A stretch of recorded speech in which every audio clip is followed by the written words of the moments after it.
गीता जी अध्याय नंबर 4 के श्लोक नंबर 25 से लेकर 31 तक यही कहा है कि कोई ऐसी साधना करता है, कोई केवल देवताओं की पूजा करता है, कोई योग अभ्यास ही करता है, कोई स्वाध्याय करता है, कोई तीक्ष्ण व्रत रखता है, जैसे मुंह पर पट्टी बांध के नंगे पैरों घूमना, और कोई हवन ही करता रहता है।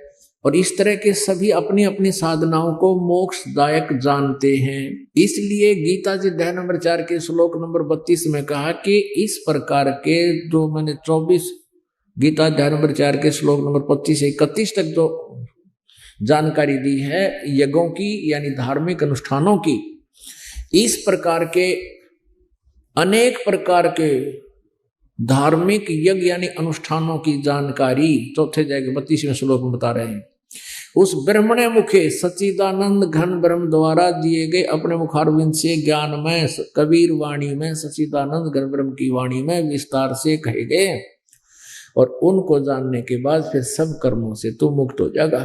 और चौथे अध्याय के 33 में ये कहा है कि दर्व यज्ञ से ज्ञान यज्ञ श्रेष्ठ है। अब दर्व यज्ञ ये होती है कि जैसे कहीं मंदिर बनवा दिया और कहीं पर कोई धर्म भंडारा कर दिया है, और कहीं पर कितना कंबल बांट दिए, तो कहते हैं अंधाधुंध कोई ऐसे क्रिया करने से अच्छा है श्रेयान यानी ज्ञान, ये ज्ञान यज्ञ श्रेष्ठ है। पहले ज्ञान समझ, और ज्ञान के बाद फिर तत्व ज्ञान के आधार से फिर धर्म पुण्य कर, जैसे उस तत्वदर्शी संत बताओ तब लाभ होगा। गुरु बिन माला फेरते गुरु बिन देते दान, गुरु बिन दोनों निष्फल हैं चाहे पूछो वेद पुराण। गीता जी में कहा कि कुपात्र को दिया हुआ दान विफल रहता है, कभी सफल नहीं होता।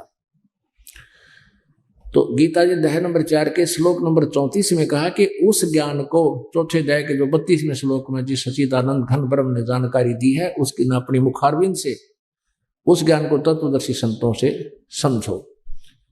वो फिर वो तत्वदर्शी संत तुझे परमात्म तत्व का ज्ञान देंगे। गीता ज्ञान दाता से अन्य कोई परमात्मा है,